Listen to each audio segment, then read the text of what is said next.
This is Power Athlete Radio.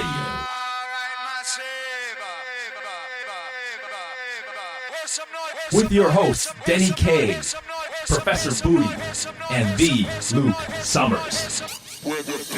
And now, toes forward, hips locked, shoulders set, and retract those scapulars. It's time for some knowledge bombs.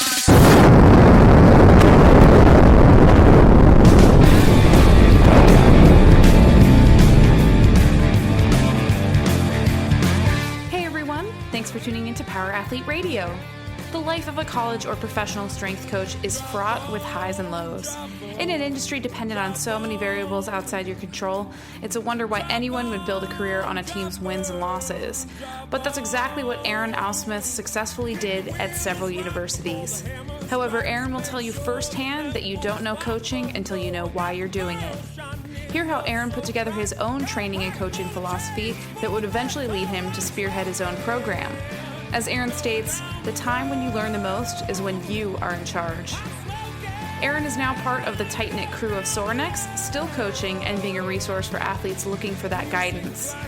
This former thrower knows what it's like to coach oneself, and after all of his experience in athletics, he believes that mentoring is one of the greatest gifts a coach can provide. This is episode 163.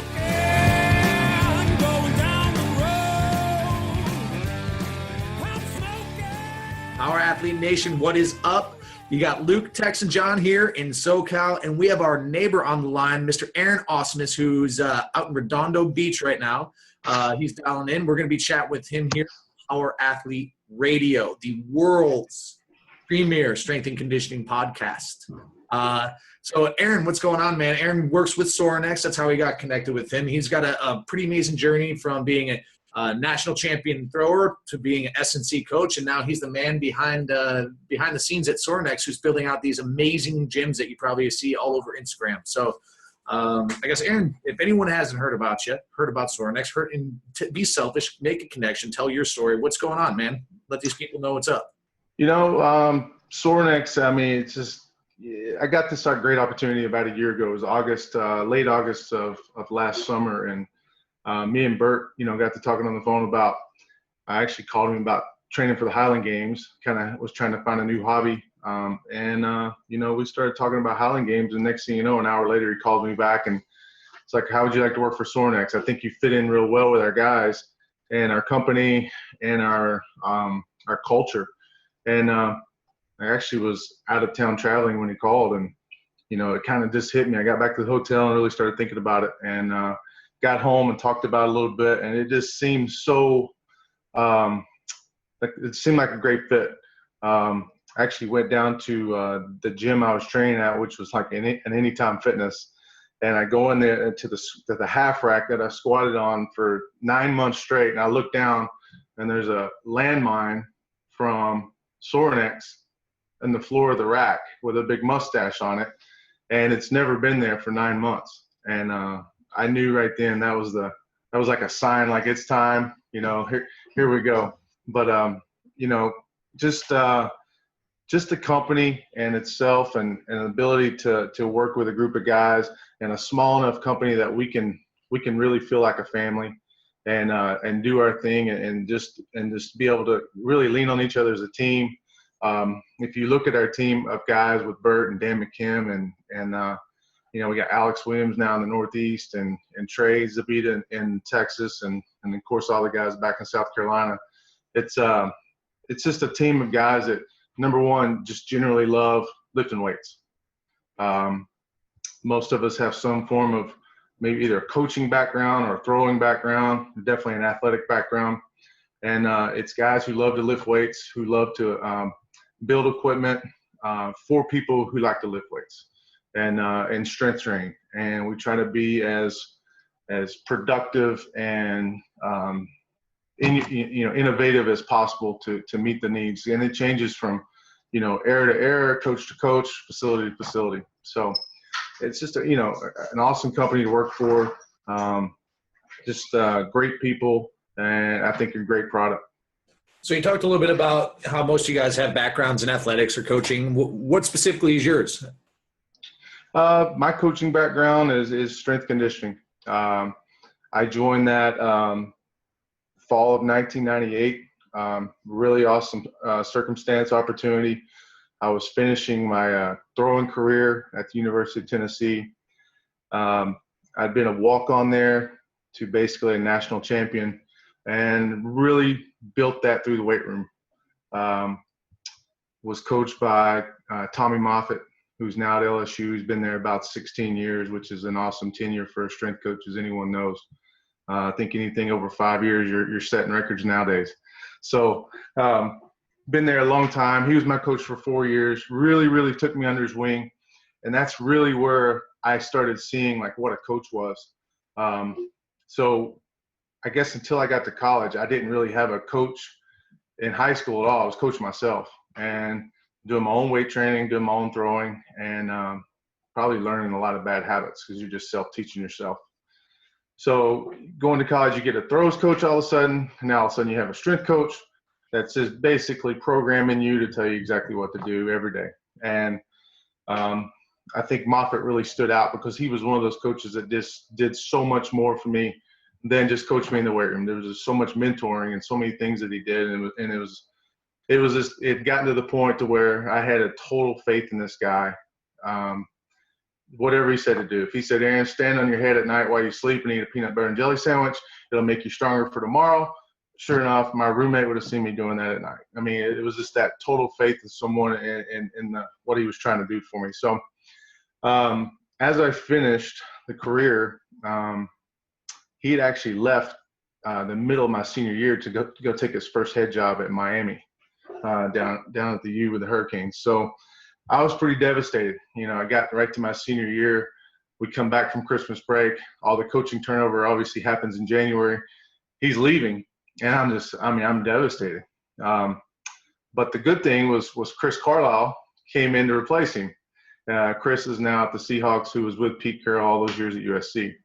So finish out my senior year, and I remember I was training in the summer. Coach Stuckey, who was the head coach at the time, came up to me and said, hey, I'm going for a meeting tomorrow. We want to add a third GA for the weight room, and we're only going to get it added if you'll accept the job. And right there, I was just going like, wait, you're offering me a job? And he's like, yeah. I'm like, to do what? He's like, work in the weight room. I'm like, to do what? He's like, to coach. I didn't know if he's hiring me to mop the floors or what. But, it was just one of those things where right there, it was like, that was the moment where I kind of was like, well, why do you want to hire me to coach? He's like, because all your work in here is, it's been noticed and it's been warranted, and the athletes have seen it and the other coaching staffs have seen it. You'll develop as a coach. Just come be you. Just be you, and everything will take care of itself. So that was the start. And our first fall, I was with the football team, and guess what? We won a national title. It's like, wow, this is easy. You join a staff in August. In December, you're playing for the BCS championship against Florida State in January, and you win. And I'm thinking, like, why does everybody think this coaching thing's a hard deal? Yeah, there you go. Just join up and win. This is easy. So we go in there next year. We have another great year. We end up going to the Fiesta Bowl again, to another BCS game. It wasn't a national championship type year, but still another year. That's when Chris Carlisle got the opportunity to go to USC. Pete Carroll got hired in 2001. And Coach Carlisle comes to me and said, you just finished your GA. The timing's perfect. He's like, I want you to be my top assistant out there with football. He's like, let's go. So here I am. I'm like, well, where's USC? And he's like, it's in Los Angeles.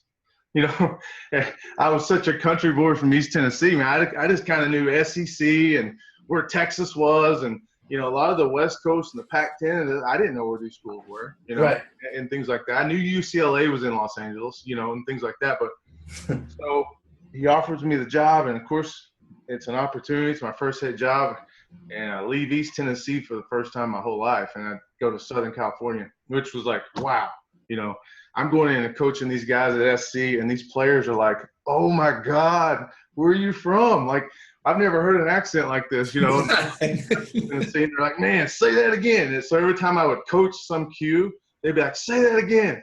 that's awesome. Like, man, you should go out with us one night. Like, the women around here would love you, you know. It's just like, so, you know, great opportunity. You know, we got to build a program at USC. I think we went 6-6 our first year. By the time we were done with our second year, we had Carson Palmer as a Heisman Trophy winner. We go 11-2, win the Orange Bowl. Our third year, Matt Leinart takes over, wins the Heisman Trophy, wins it the next year. But that year we share the national championship. So within the first 4.5, 5 years, I had 2 rings from 2 different schools, 2 different conferences. But what I saw was the second time around where I got to go start a program and get in there and build an off season, do a summer program, and let the winning start happening because of the work. Like the ring and all that accomplishment on the second one was so much bigger for me. And I started understanding, like, this doesn't come real easy. And this is very special. And that moment at Tennessee when we won the first 3 months, I got a job there as a GA. Like, I understood then how special that was, because I wasn't around 3, 4, 5, 6 years before that where the work was being put in with leadership and summer running and all that stuff that built that ability to win a national championship. So, you know, those are some awesome steps in strength conditioning. And by after that year, I felt to branch off and go be a head guy, get head guy experience. So I went to Idaho, 2004, the Vandals. So now I've lived in Tennessee my whole life. I've been in Southern California for 3.5 years. Now I go, you know, another different culture, the Pacific Northwest to Idaho, and learn real quick that it's cold there. And Sir? Oh, who is the head coach? Nick Holt. Nick Holt. Yeah, Nick Holt left USC. He was our linebackers coach. He got the job. So I went up there with him, and you know, I just remember going in. I was staying in this little hotel, and I knew the next day was like my first time leading a program. And I honestly did not sleep the whole night. I sit there and I was like, well, what's the first? And I'd never met the kids yet. Literally, I got in there Friday night, spent the weekend of like getting the format, the computer stuff done. First thing Monday morning, like, I'm walking into the weight room. I got to introduce myself to the team. You know, I got to get with the staff and do things. And I just remember I was a nervous wreck. Like I was just sitting there like, this is my shot. You can't ruin your first shot to make an impression and be your first head guy. And obviously that year was awesome for me because you learn so many things when you get to call the shots and you get to do the program and you get to make adjustments and you get to maybe try to start developing your staff and you get to go to team meetings and speak in front of the team all at once and do motivational things. And those are things you don't learn as an assistant strength coach. And those are things you have to just start doing. And it's a great opportunity. And I learned probably the most about strength conditioning that year because just trial and error and a lot of error and like, oh my gosh, what was I thinking? And why do we have 18 guys on the injured list for hamstrings? Oh, I know why, because I was trying to do, you know, I was trying to take a program that we were in our 4th year at USC. And I just brought it there and like, hey, let's just spit it out right here where we left off at SC. And these guys should just take off with it, you know?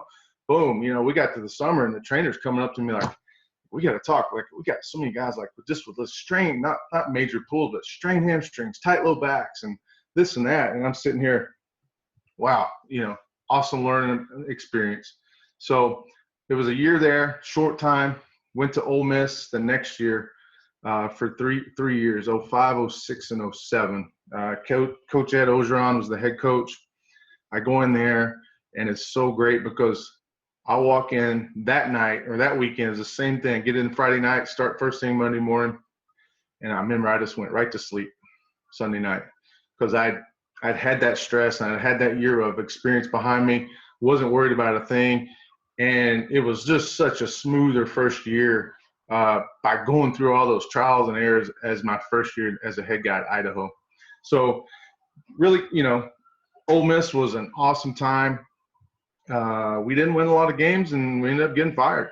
You know, we were a 3-9, 4-8 type team, but I tell you what, we were, you know, a field goal away, a play away in the last thing in the fourth quarter and overtime away from actually having some good seasons. And it was just, it was almost like if we just had that one game change and this and that, and of course you're in the SEC, you don't have a big timeline. You win, you win, you get rewarded. You don't, you're out. And that was the first time I'd been fired. So now I've been in the coaching career approximately about 8 years. First time experiencing someone saying, hey, the new football coach is coming in. He's probably going to bring his new strength coach. More than likely, you're going to be out of a job. And of course, that's what happened. And so that was a pretty neat. That was a growing opportunity for me. I got an opportunity to interview for a place, and you know what? I really didn't prepare well for it. I just thought things that I've done in the past that'll pave my way to that next job. And again, that was the biggest learning opportunity. I went to this interview, wasn't real prepared. I was smashing in the beginning, and it got to some points where I got exposed, and I came away feeling not so good, and I kept trying to maneuver and get the job by calling and staying active, and ended up a couple weeks later didn't get it. And I was by that time, the carousel, as you say, the opportunity was kind of come and gone. So I was facing setting out a year possibly, or maybe going at a lower level or high school strength coach, whatever. So for me, luckily protected by a coach's contract for about 6 months, I decided to maybe wait this thing out and see what happens. And again, that was the growing opportunity.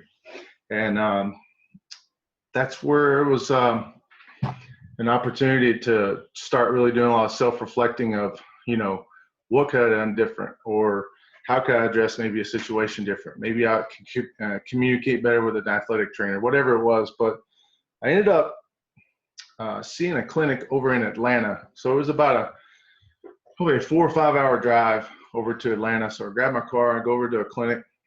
I think I had a really good line of speakers. And one of my good friends, Eric Ciano, who was at Georgia Tech, I stayed with him.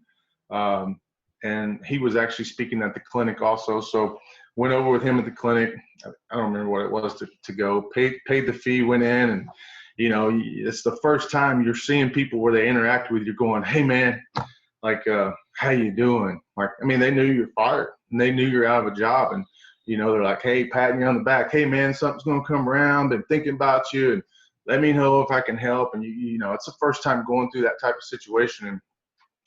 But I remember, Joe Ken, Big House, was presenting on basically everything was built around his athletic position, and teaching the athletic position, whether it's weight training or plyos or anything. So, but one point of his presentation, he kind of challenged the crowd, and it wasn't a huge crowd, it was probably 70, 80 coaches. And he challenged about like, have you developed a philosophy? And if you have, like, what is it? And is it real? Like, is it on paper? Like, do you go to it at all times and all these things? And, I just felt like Joe was just looking right in my freaking skull as he's talking to me, right? And like, chest and sternum. And I'm sitting here going, what is my philosophy? What is it? And I think before that moment, I had kind of relied on a lot of success in my background that pushed me through this career so far. Like I said, your first year as a GA, you win a national title. You go to SC, huge win, and you win. And any program, when you're winning, everybody wants to know what you're doing. Like, what are you guys doing to win so much? And you can have a bad year the next year, and people don't want anything to do with you. No one's emailing you asking about your program. But it's the same program you were doing 2 years ago when you were winning a championship, And it's funny how the community, the ups and downs, it's so finicky. So so Joe was talking to me. I mean, he hit me hard with this, and I'm sitting here, and I go away, and I'm going back. I'm like, I got to build a philosophy, and I want this thing to really be something that I can use from now on. That I can go into a job interview, and I can get a job on how they're impressed with a philosophy that's going to work. So I went back and I drove home, and it was about, again, a 5-hour drive back, and got back and just started typing away on this little cheap laptop I had. And, was talking about explosive exercises and plyometrics and how I would teach speed and this and that. And it ended up being like pages and pages and pages of typing. And, for a while, I'm like, wow, this is getting really lengthy. Obviously had a lot of downtime to do it. I was, not coaching, but I was had read a book actually a couple times and was kind of rereading it. And it's called The 4 Pillars of a Man's Heart by Stu Weber. And he talks about, basically the book is built on fatherhood, manhood, those things, being strong in 4 areas. And it's the king, the warrior, the mentor, and the friend. And there was a great image in this book, and it showed an image of the 4 pillars and how it basically upheld a rooftop or a household. And it talks about those 4 pillars being in balance, everything's going to go smooth. But if one of those pillars you get too, maybe as a warrior, you get too brutish or you get too cowardly, that pillar is going to fall out of its lean. It's not going to stand tall. You're going to have issues under your rooftop. So that image just really popped in my brain, and I said, or in my mind, and I was like, maybe I can build a philosophy somewhat similar to this image that's going to just take me. It's not all this wording. It's not this lengthy pamphlet of my philosophy. It's an image. So I really took a lot of time, probably that whole year, and said, what do I want to build I want to build a coaching philosophy, not necessarily a strength philosophy. I said, I want to build a coaching philosophy. So I started thinking, like, if I had to put 4 things as a coach to uphold a roof, how would I go about it? So I started really kind of going back to my young age when Moffitt was coaching me. And I said, well, I had so much faith in this guy. And I talked about that because he did so much for me. I had that faith I'd do anything for him. If he said stay up all night, I would do it. If he said, eat a pizza for breakfast every day to get strong, I would do it. That was that faith that I really thought was really strong. I said, well, let's start with that pillar. Like, you have to, as a coach, to have faith in what you're doing if you want to get the athletes to have faith in you. Bottom line, that was my first pillar, faith. Next one was passion. I think anything you do in life, whether you're coaching or selling, collecting aluminum cans, whatever you're doing, you got to have passion for it. I mean, you got to show that you love it. And if your athletes see that you love what you do, that you love coaching, guess what you get in return? You're going to get athletes that come in the weight room with passion and love to lift weights for you. So it's really a two-way street, and the philosophy I built. Third one was mentor, because again, I felt Tommy was a great example of mentoring me, doing more than just coaching me in the weights. It was nutrition, it was sleep, it was sometimes personal, whatever it was. Great mentor to me. Mentor ability is there all the time. You just got to take advantage of it with your athletes. And then the last one was integrity. I felt that that's kind of your rules and policies as a strength coach or strength staff, and how you enforce them every day is the integrity of your program. A great example is whatever you teach your freshmen or whoever what being on time is, then it's your integrity of your program to hold them to that standard the rest of the time. If you start leaning, that tower starts leaning because you start letting the guy off one time because he had this great excuse, the integrity of your program is going down, and other athletes are going to see that. So it was those 4 things, built the philosophy, and I started taking that with me as just that's how I'm going to coach. And if I go to a job and I inherit a staff, or I get to hire some guys, that's going to be our first team meeting or our first staff meeting on, let's be strong in these 4 areas. And if so, we're going to get these things from our athletes. They're going to have faith in us. They're going to come train with passion. They're going to look to us as mentors, and they're going to appreciate that we hold our program with a high integrity. So that was that 2008 huge growing year for me. Went to North Texas 2009. Went in for an interview, and it was a job. It was a group of coaches that didn't know me from Adam. And I went in there cold against, I think, 5 other guys. Well, I was the 5th guy to interview. and I got the job. I was the first guy in interview, and 2 days later they called me and offered the job. Again, that year off, reflecting and learning and building that philosophy. And I go in there on an interview and I start talking about these things, and their eyes are lighting up about, passion and integrity and these things. And I really didn't talk much about power cleans. I didn't talk much about squatting. I just talked about coaching, and the guys were blown away. Well, can you compare and contrast the two interviews you had between those 2 years?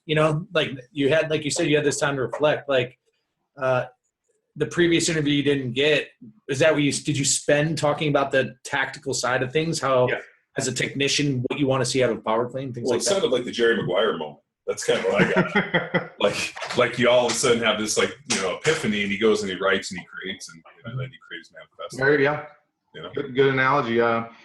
The one I went and didn't get, it's really like a blur to me right now. It's like I just know I left and I didn't feel good, and I really think that I did go in, and it was all about, hey, here's the triple extension of a power clean. I showed the image. Here's the triple extension of a guy as a DN coming out of his stance. Look, they're the same. We're going to get a guy fast. We're going to do this. And, I think, again, it was all tactical, and there just wasn't enough just person and personality and drive and passion and all those things that coaching staffs are looking for. And, wasn't talking about mentoring kids. Wasn't talking about, a staff having faith in what we're going to do, and in turn, the players are going to have faith in us because of that. I mean, those things I hadn't gone through that moment yet. So, don't you think though that kind of comes with it a little bit, like having been, I always look at like kind of, like the head guy kind of being a leader in a lot of ways, and like any CEO or any leader, really your job is to provide vision and culture for those that you're leading. Right. So, I mean, as kind of a, hey, I banged weights as a, as an athlete, and then I kind of got into this kind of assistant GA role. You're more the implementer. Yep. You're obsessed with like the nuts and the bolts and the athletes and this, and the head guy's kind of up there trying to just, paint the broad strokes so that you can go fill in the fine details. And then all of a sudden you get into a situation where, you just, seem to hit it big. I mean, pretty amazing. Then you get into this situation where you're like, wait a minute, my resume doesn't matter. This is all the stuff I know. Exactly. Like we said, you have that Jerry Maguire moment. You take a step back and you realize, being a, whether it's a CEO or a college strength coach or even a professional, whatever it is. I mean, when you're sitting at the top and you have to lead people, I mean, the biggest thing you have to do is create not only a vision and a culture, but also something that people can believe in. And as a strength coach, it's so fundamental. I mean, you as a strength coach deal more with the athletes than the position coaches ever do. Right. And that was something that always amazed me that, and we always tell jokes about it. Like the first guy to get chopped is the strength coach. If the head coach is going to lose his job, they fire the strength coach. Yeah. And it's like, oh, he wasn't doing a good job building culture or this. And I'm always thinking, like, what a fucking cop out.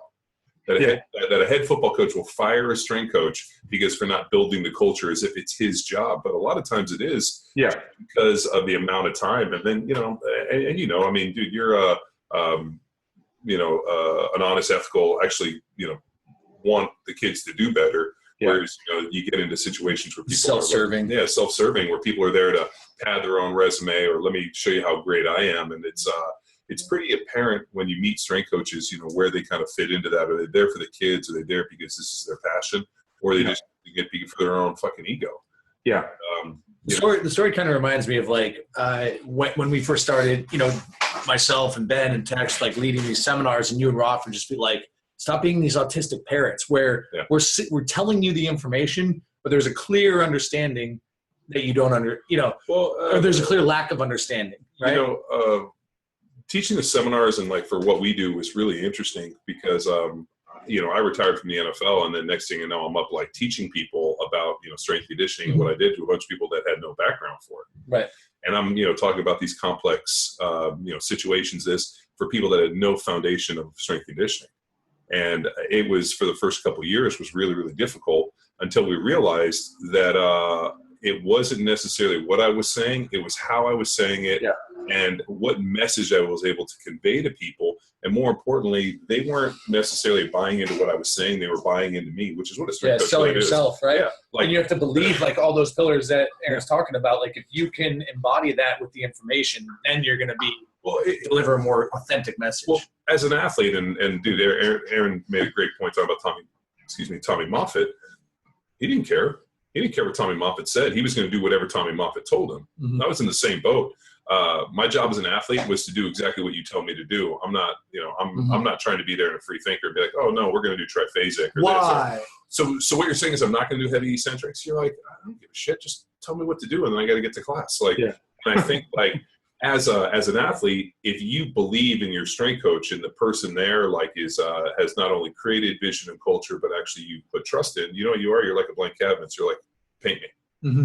The problem becomes is when all of a sudden, as a strength coach, the kids sense you to be disingenuous, or they all of a sudden like see you as like not the good guy. You're not going to help them. And dude, I've seen that within programs where all of a sudden the tide turns on a coach because he betrays the trust or doesn't say what he's going to do, and then kids lose faith, and then shit. Next thing you know, I watched it happen at a couple different programs, and that was really a learning deal for me. Whereas like if you're authentic and you're legitimately there to help people get better, fucking kids will walk over hot coals for you. Yeah, everybody will. Like if you know that I'm there as well, like fuck, dude. Like it's so weird. Like people get, and dude, I love what you said, and that people get so wrapped up in like the numbers and the percentages and this, and wait a minute, should I super? And you're like, like take a step back, like.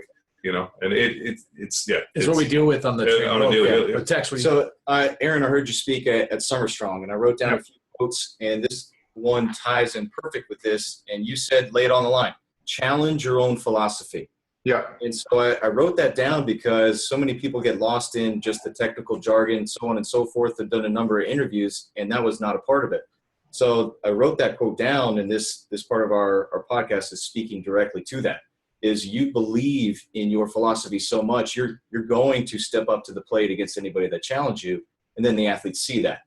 Right.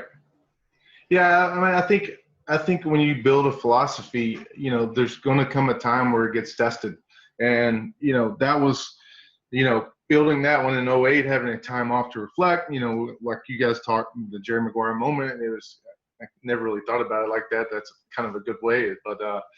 I'm going to use that from now on, but it's that was great, and I get to go. I was so excited in 2009 to go coach again, and I go to North Texas, and I actually had an assistant that I was just finalizing kind of the image, and we were finishing it up.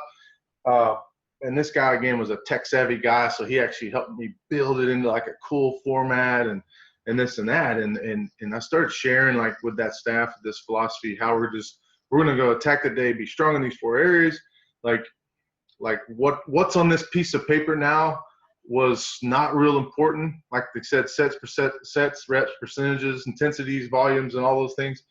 It's like, let's go be great in these 4 areas. And that's all we care about. And fortunately, 6 months later, Tennessee calls. They were getting rid of a strength coach, and they're hiring me or offering me the job. And man, I was just so excited to be at North Texas, and I was coaching for them. It was in my 6th month, and working with these athletes, and I'm seeing how much more of an impact I had and a staff had because we were driving this philosophy every day, and these players are just buying in at a whole new level that I'd ever seen anywhere else or in my past. And here I go, and now I have to go to this group on a Friday and go, hey guys, I just accepted a job in Tennessee, and you just see their heads just like, or their eyes just like, like you're leaving? Like, oh, come on now. And it was hard, but here for me, I'm going back to the place I started. I'm going back home. I'm going back to my alma mater. I'm going back to the weight room that I got my start in as the director. And I remember walking in to my office. It was Father's Day weekend, and not only did I go back to Tennessee, I went up to my parents' house on Father's Day weekend and had lunch with them and had time with my dad. And I've been gone all those years, living far away. And I just remember going into Tennessee on Monday and then dropping my backpack or my bag and just like dropping down on my knees, like almost like tearful moment. Like, dude, I've went around the country and I'm back. Like, I'm home. Like, this is it. Like, this is my dream job. If I could coach and be a director anywhere, it's right here. I mean, I was so blessed, and I couldn't wait to have the staff meeting with the staff to bring these 4 pillars and talk about this is how we're going to do it. And we were rolling. We had a quick summer because I got there, like I said, 3rd, 4th week in June. We only had like 4 or 5 weeks to get ready for camp.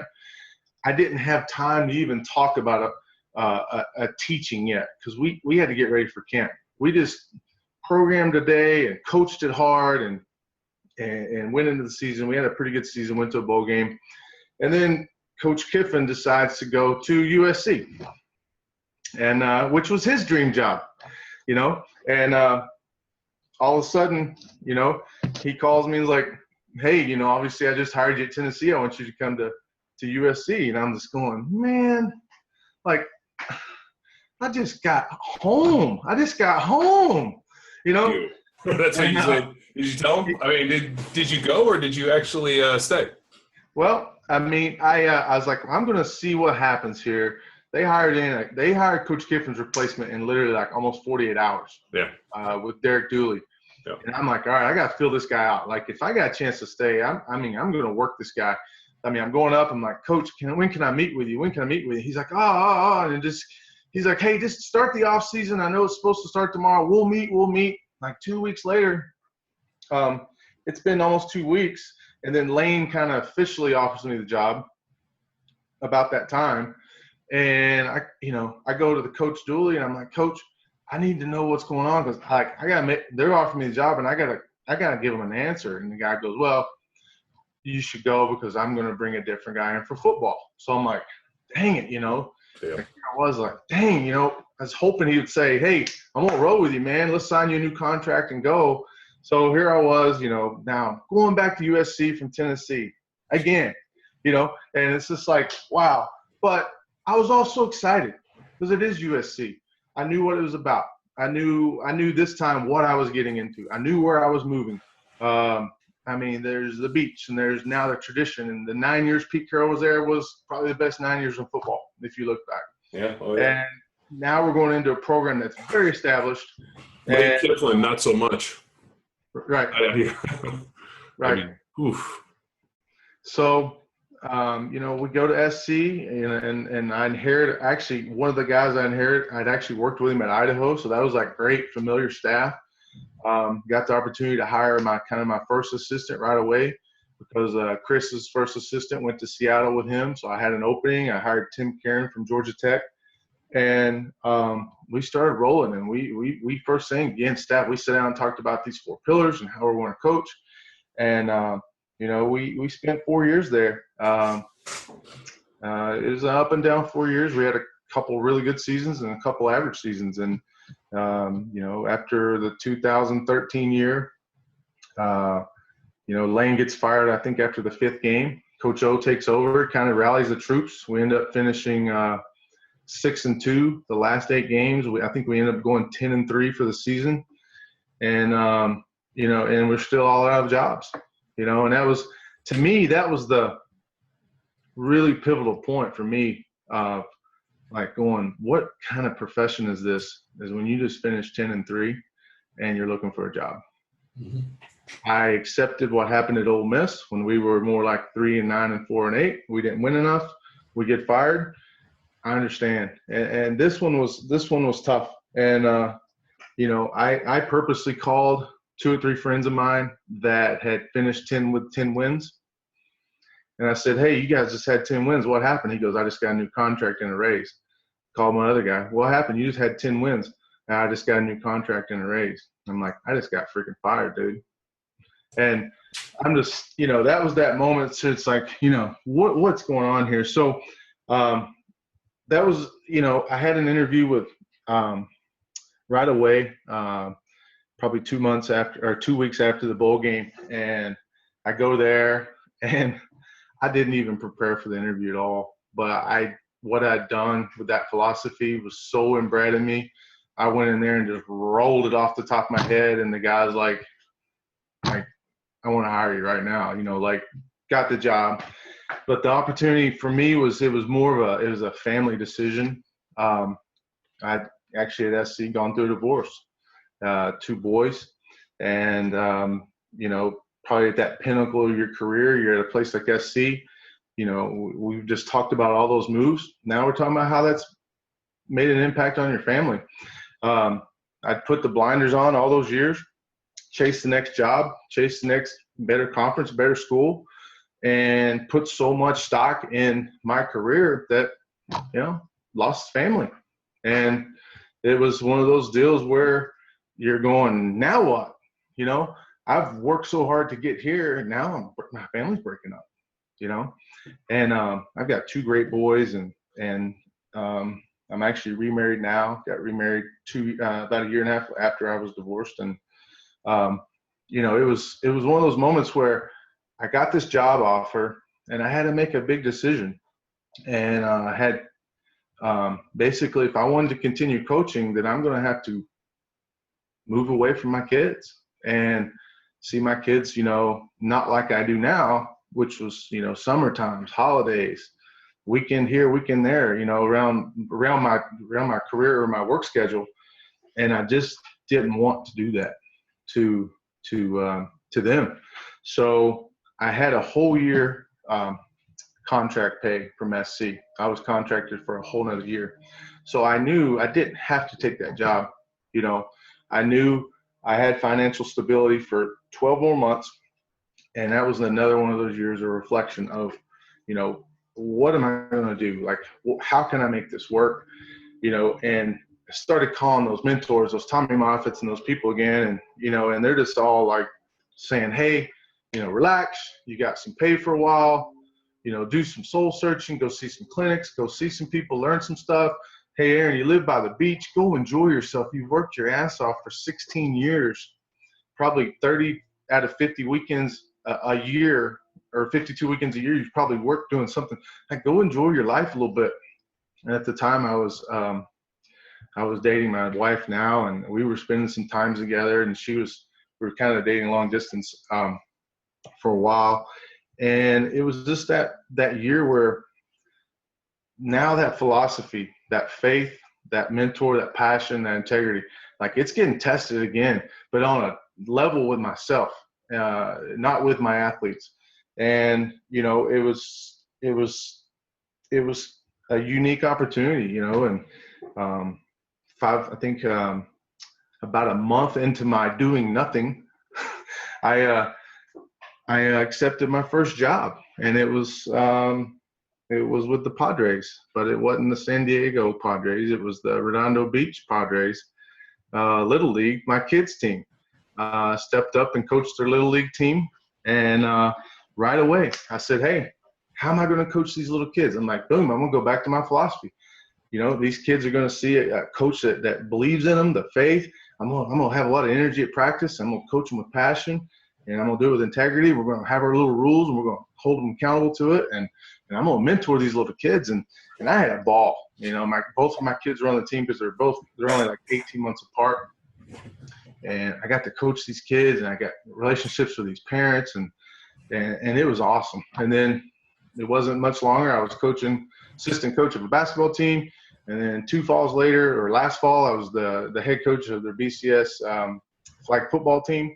And, I'm still coaching, just in different ways. Mm-hmm. And that's the biggest question for me, is after spending 16 years as a strength coach, is, my biggest question when I go to conferences, and I'm working for Sorenex now, is they're like, hey, they'll pull me aside like, hey man, I ain't trying to get in your business, but like, when you going to get back in it? And I'm just like, my answer to everybody is like, I've never left. I'm still coaching. Mm-hmm. I just don't have a whistle and a title as a D1 program anymore. This is my school now. Right. I'm coaching for Sorenex. I'm a resource for Sorenex. I mentor. Right now, I've got 3 phone calls this afternoon to talk to strength coaches that are at the Division I level, to talk about their training, help them set up a fall schedule. I'm coaching coaches now versus coaching 18 to 21-year-olds. Right. I have an Instagram account it's called Pen and Paper Strength App. And it was something that out of something that was really funny and a joke, it ended up being really cool. And I'm having a ball with this thing. And I'm writing programs, I'm writing quotes, I'm writing motivational tactics, I'm writing common sense stuff down basically on a piece of paper and publishing that through Instagram. And most of my followers are coaches of some form. We also have wonderful penmanship. Yeah, that's what everyone says. It's actually, I'm surprised. I thought that you probably had somebody, I don't know. Like, no, I figured he was like chicken scratching it. Yeah, like his wife, he's like, God, you got great penmanship. Hey, I need you to write this. So, it's an opportunity for me. I put a lot of my philosophy stuff. I put things out there that I'm sharing that people call me when they're talking about, I can't believe you're giving that out. And I'm like, why wouldn't I? If you're a coach and you really believe in coaching, then you believe in sharing, you believe in helping, you believe in mentoring. So, when these thoughts and these things, I just flip through some of my old staff meetings. I flip through some of my old journals that I had while I was coaching. I've got stuff from back in 2004, 2005 and stuff that are very pertinent that people still need to hear today.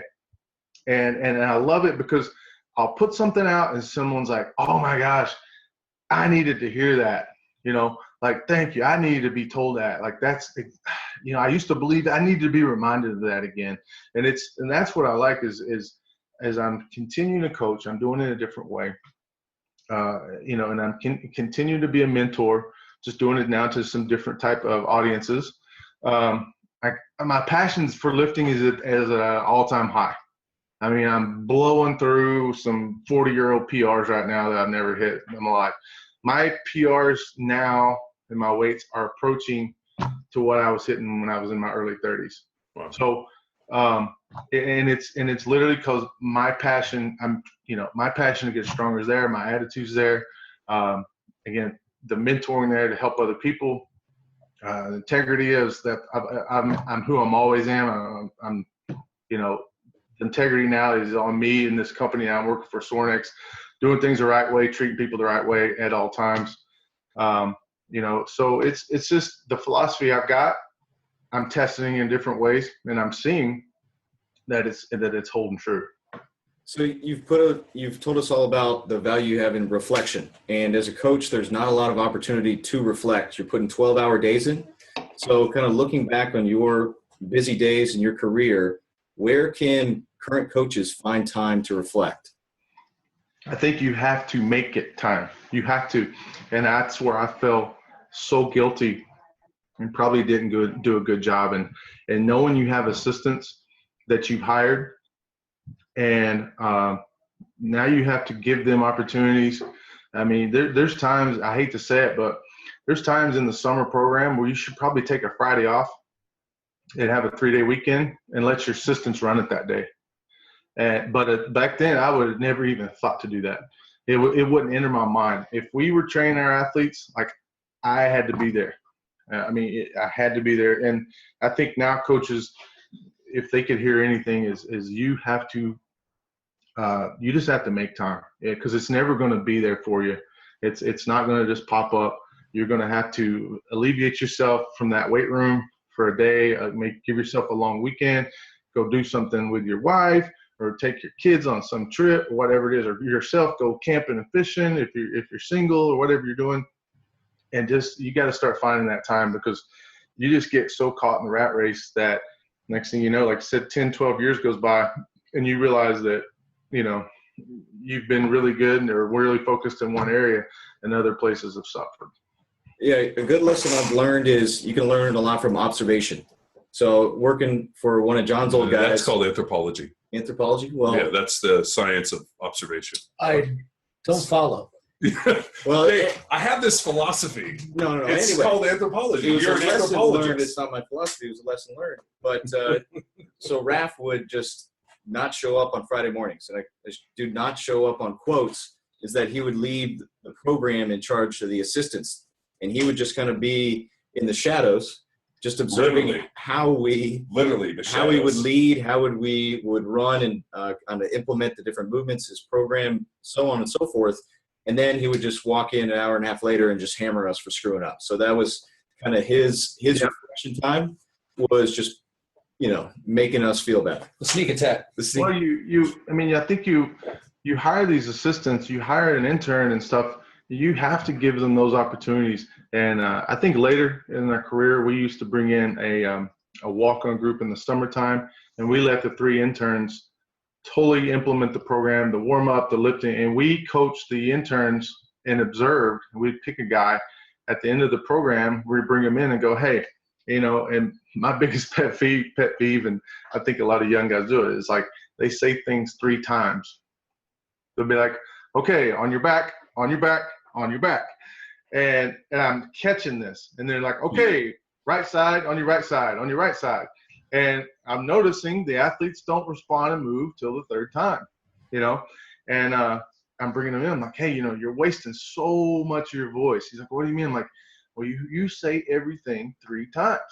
And he's like, yeah, I want to get the point across. I'm like, well, you have to find a way to get your point across by saying it 1 time. And he's like, well, how do you do that? I'm like, that's up to you, how you want to do that. And if you just want to say, hey, I'm going to say this 1 time. If you guys don't start moving when I say it 1 time, we're going to do a punishment or something. But you got to get the point across that you just need to say it once. And he's like, oh, man. I'm like, you're going to be so worn out by coaching 1 group, and you got 3 or 4 more groups the rest of the day. So think about it. At the end of the day, you've coached 3 to 4 times more than you really needed to.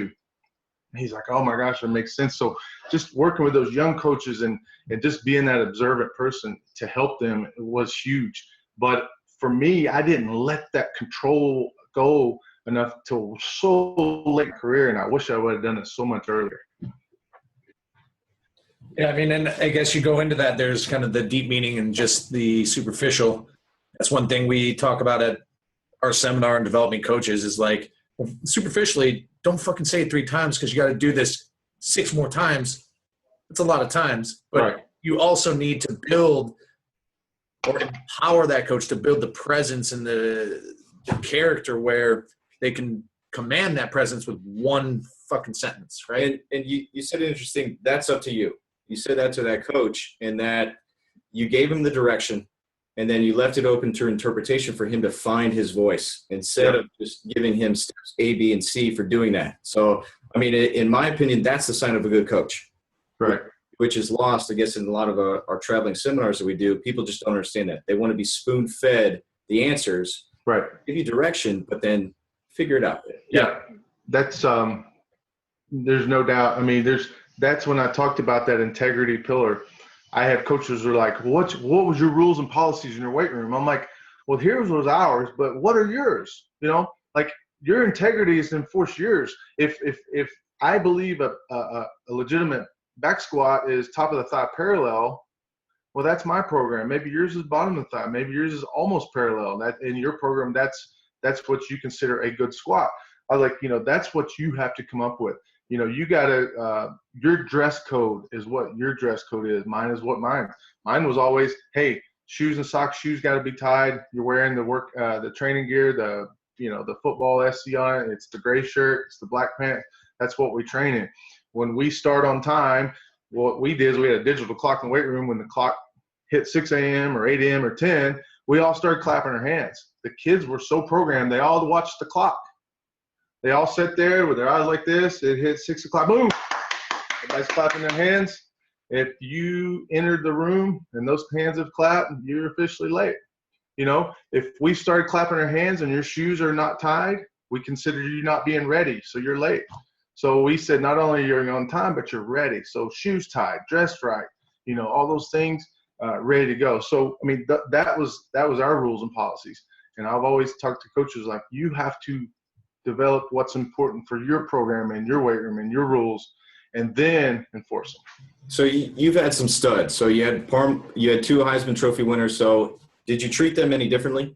So no. I know some programs, they cater to those quarterbacks. So how did you approach those guys who knew they were legit? I think I've always observed people of coaching. I think that probably if I go down in my grave, I think that if anybody says probably about me was I probably gave the walk-ons as much love because I was a walk-on. I gave them as much love as I did Carson Palmer. I gave him as much love as I did Reggie Bush or Patrick Willis when I was at Ole Miss. I had a love for those guys. And to me, you know, I always thought the best thing for me was to coach the group and, you know, try not to single people out, any person out on, you know, shying away from coaching them hard. Just coach the group hard. And what you find is those high-level guys kind of appreciate that you're not, you know, trying to make exceptions for them or, hey, how are your legs today? You know, are you tired? Let's do the safety bar squat versus the front squat with you today. You know, a lot of times they kind of get embarrassed when you kind of cater to them.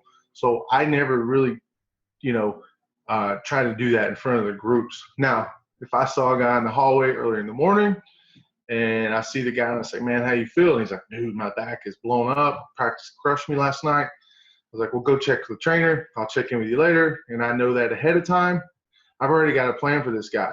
This guy can come in. He can go through the warm-up. I might have an intern or one of my assistants that already knows his plan.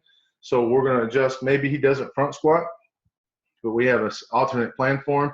But it's already been so far addressed ahead of time that it doesn't look like in the front of the group that I'm coming up and catering to him then. I found out his stuff prior to that morning or sometime even the night before to have a plan for this guy. So I think those are tactics that you kind of learn as you go to put yourself in a situation in front of your athletes.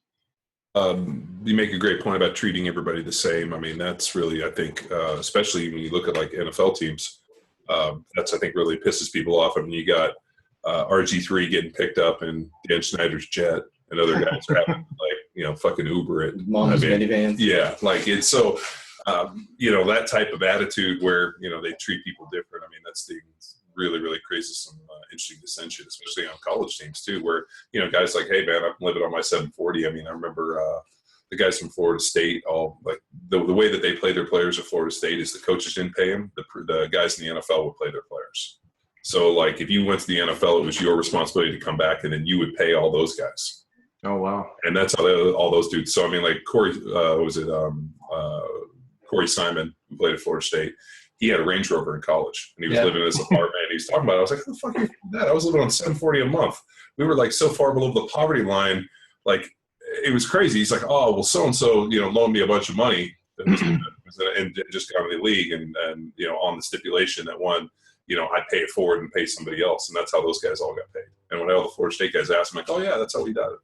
But I mean, like that type of stuff. And I was like, but it was just you guys. It was like, oh, yeah, it was only the NFL guys. I'm like, how did the other people treat me? You got other guys living below the poverty line. He's like, oh, you know, well, it caused a lot of problems. Mm-hmm. And I always think that, like, you know, especially in that environment where everybody's working, everybody's kind of slaving it, that if, you know, there isn't some form of, you know, equal kind of treatment of everybody and you got a strength coach. I mean, because I remember seeing that stuff. I mean, you know, so-and-so this, and you're like, dude, just treat everybody the same. It's so much easier. Do you think there, like, is there latitude for that on the field versus in the weight room? Like in the weight room, everyone's a fucking grunt, get to it. Everybody needs to work, earn their keep. I think so. But then on the field, if you're like, hey, if you're sweetness, then you're sweetness. If you allow somebody to be a prima donna, they will be a prima donna. That's the thing I've learned.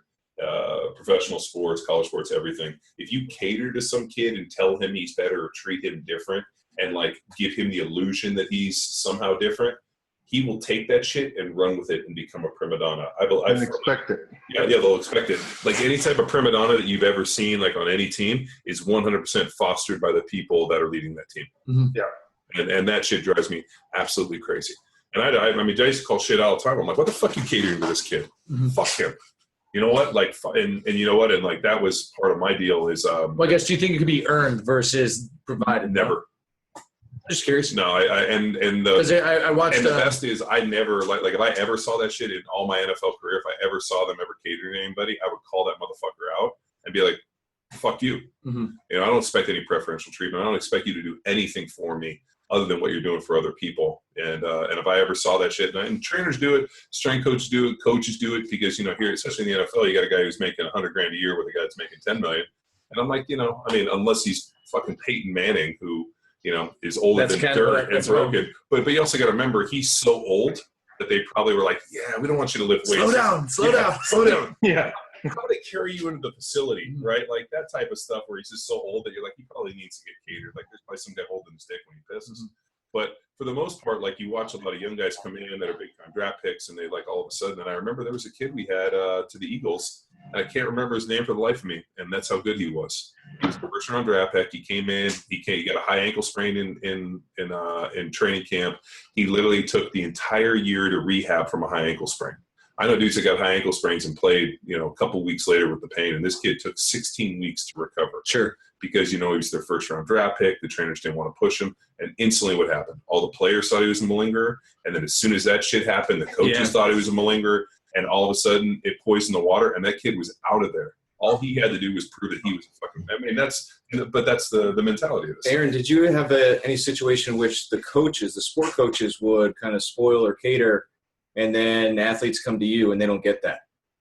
Yeah, I think in any sport I've dealt with, tennis, track and field, football, basketball, I think when you have a department like the strength department, if you and your staff do a good job, like you said, of your rules and policies, you see the athletes who become chameleons, and they know, like in this department, if like I can't get away with crap, I have to be on time. I have to wear the correct gear. I have to have my shoes tied.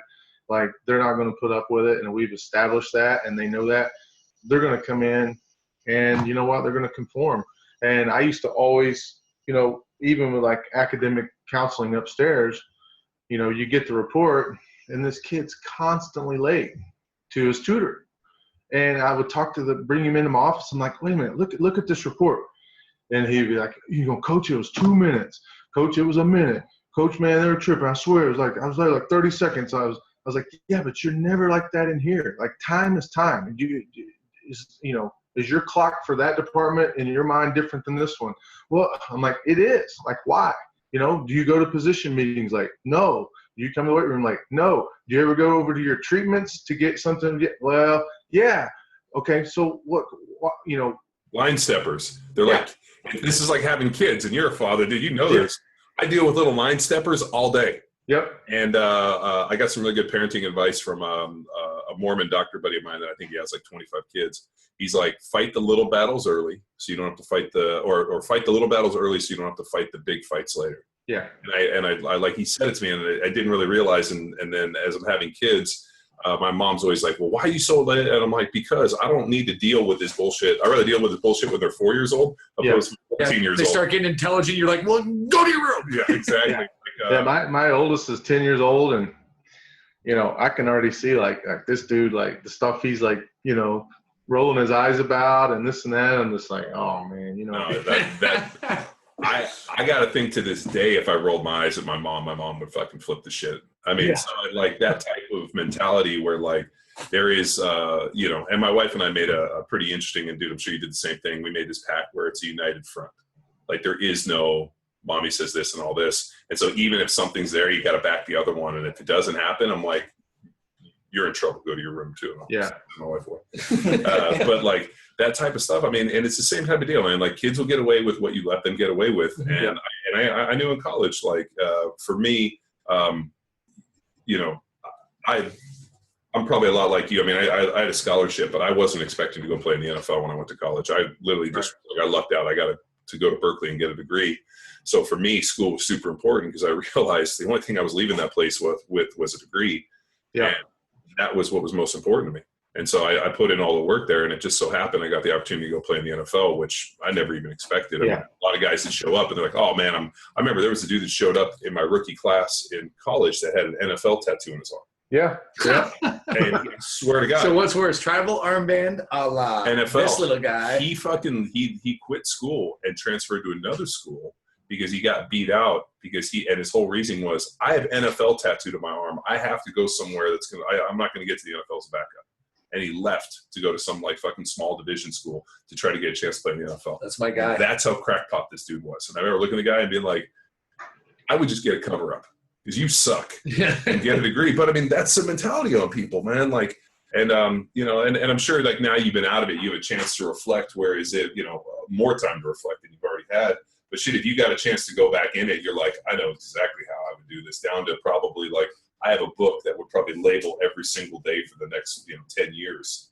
And yeah, it's definitely, the beautiful thing about my job is I get to go around and travel and I get to go spend a whole day with a strength staff. And, I've spent a whole day at Baylor, and I've spent a whole day at Oregon State. I've spent days at, all kinds of places, LSU, and I just sit and observe, staffs and I have so many of these coaches. When the day's done, he's like, hey, won't you come in on my staff meeting when we're done? And I'm thinking, cool, this is just a sit-in. And I didn't know, like, he's bringing me in to, like, rip his assistants, And I'm like, what's going on? So he'll talk about this, and then he'll go, all right, Aaron, what did you see? Tell me what you saw my assistants need to work on. And I'm just going, oh, man, he put me on the spot. And he's like, he's really wanting me to, like mentor. They're inappropriately touching athletes is pretty much the biggest one I'd go with. You're like, yeah. Too much touch butt. Yeah, play touch butt. That's an awkward situation. You have to go in and, like, you're like, man, I'm not here to discipline. I'm here to have a good time and just observe and watch. I got the opportunity to see Kaz and his staff and down at Baylor, who have a lot of Sornex equipment. And it was pretty cool when I sat in on their staff meeting, seeing how well he runs it, and more importantly, seeing how nervous all of those guys were about, Kaz, who was fucking my assistant. I called him my personal assistant when I was at the Chiefs, and then to see him as a head guy. And these guys were so fucking dropping nervous. The hammers. Well, yeah, I'm sitting there and I'm like, really? Him? You? Oh. Yeah, Kaz runs that place. I was blown away.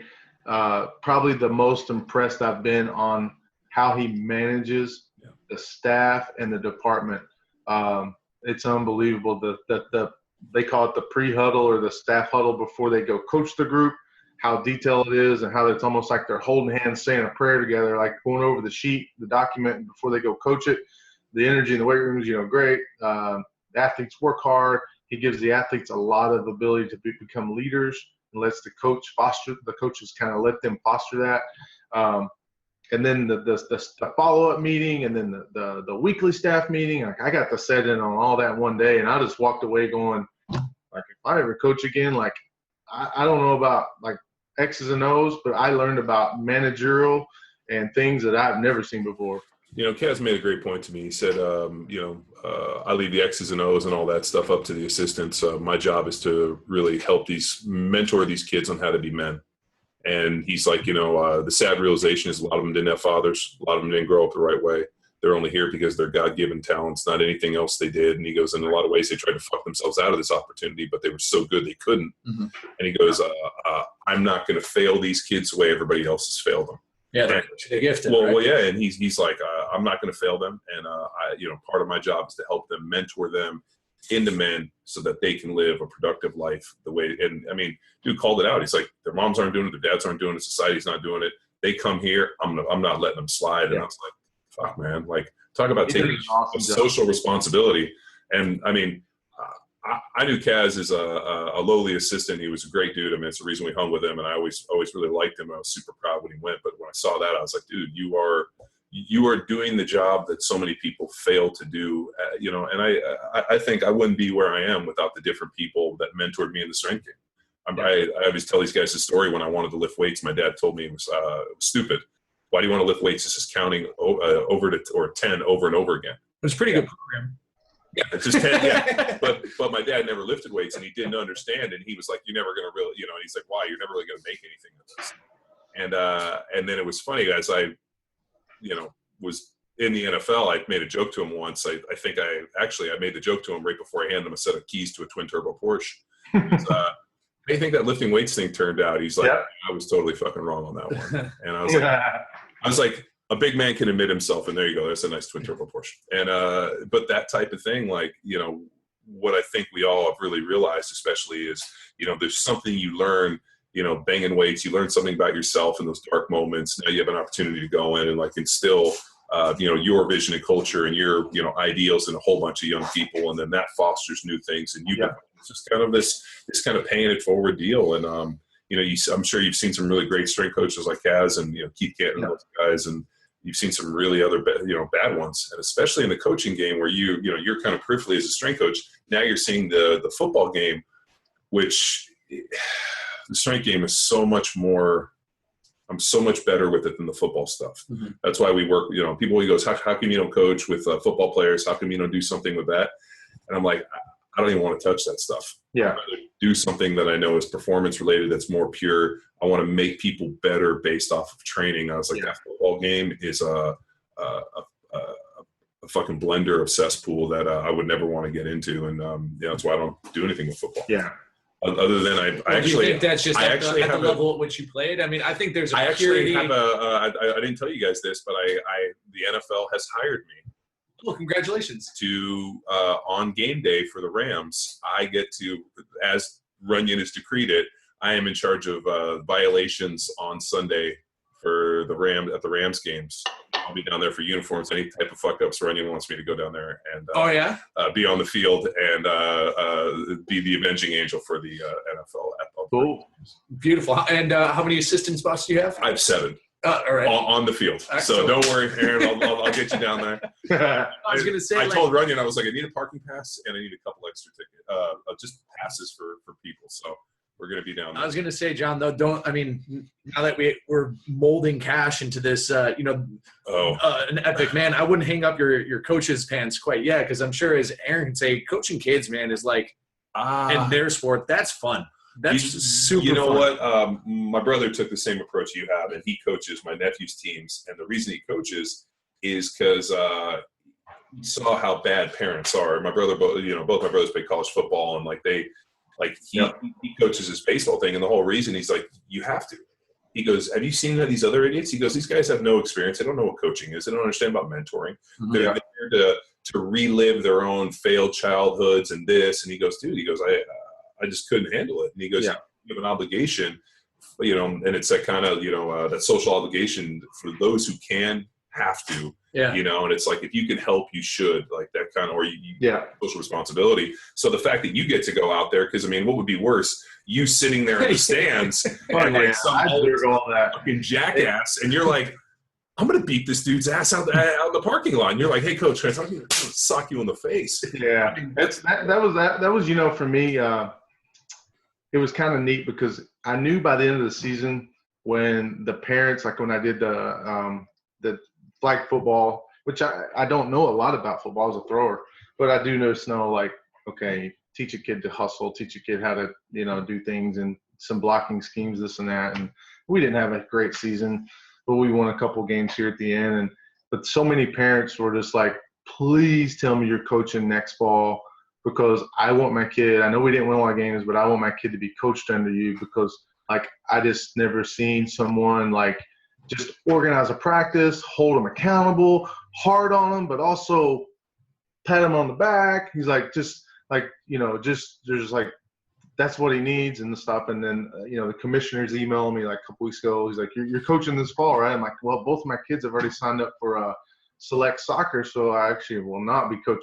And he's like, oh, come on, just coach a team, please. And he's like, these parents are asking to coach a team. I'm like, you know what, if my kids were playing and I could put it on the team, that way I could, kind of put it all together like I did before, it makes sense. But I told him, I said, not saying I'll never do it again, but this fall, it's just not going to work out, But I think when people, parents, kids even, they see when someone kind of comes into have that presence in front of their kids, and how you lead them, how you mentor them, and those things. Again, that's where I said, hey, this philosophy, it's been tested in college. It's been tested against me personally in my career, my family life, whatever I'm doing.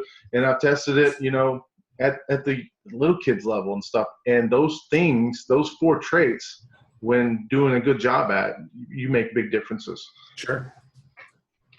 Oh, that's great stuff.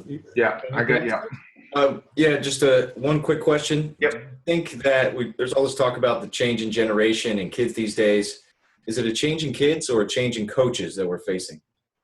You're going to laugh, but I dropped my kids off at school this morning at 8 o'clock. And I actually got them there about 5 till. They got out of the car, and I had a couple emails to answer. So instead of driving back home, I really need to hammer them. So I stayed in the parking lot, turned my car off, and then answered emails. The next thing I know, I look up, and it's about 8:05, 8:06, 8:07.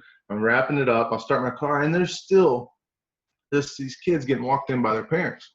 And I'm sitting there going, wait a minute, school starts at 8 o'clock. You know, like, whose fault is it that these kids are late to school? You know, who's allowing this to happen? So I think, you know, the question is, I think it's the adults, the coaches and things like we talked, like John was saying, if you allow kids to be late, they're going to be late. You know, if you put an emphasis, you know, Mickey Marotti used to say, you'll always be good at what you emphasize. If you emphasize being early and being on time, you'll get being early and being on time. But if you tolerate late, if you tolerate, you know, half-ass, you'll get half-ass.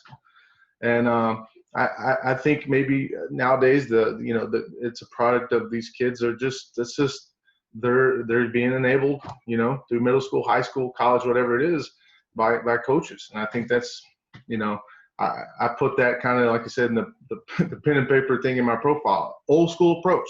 Yeah. I'm that old school strength coach that, you know, that really, you know, want to be good at the basics, and let's just really be good at that, being on time, you know, working hard, squatting, you know, pressing, doing the exercises that aren't as fun and aren't as cool to see, like battle ropes and big high plyo jumps and things like that you can make videos for.